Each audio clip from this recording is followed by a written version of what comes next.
Hello guys, welcome to my new blog. আজকে সকাল সকাল উঠে রেডি হয়ে গেছিলাম। আজকে খামার বাড়ি থেকে বেড়াতে যাচ্ছিলাম, হাঁটতে শুরু করে দিয়েছি। পুকুর পাড় দিয়ে হয়ে যাচ্ছিলাম, তাই হালকা করে পুকুরটা দেখে নিলাম। যেতে যেতে খামার বাড়িতে পৌঁছে গিয়েছিলাম। বেশ বিভিন্ন ঘুরে সবজি বাগান দেখছিলাম। আমার পেছনে ছিল সূর্যমুখী গাছ।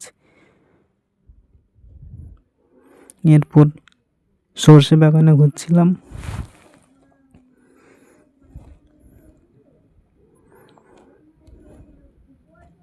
অনেক বিভিন্ন ধরনের ফুল দেখছিলাম। এগুলো মটর গাছ, মটর ধরে আছে গাছে।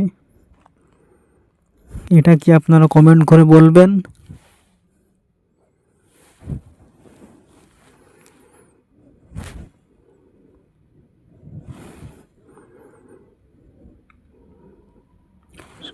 সব ঘোরা হয়ে গেছে, এবারে ফিরছিলাম। ফিরতে ফিরতে আজকে এখানে মিনি ব্লগটা শেষ করলাম।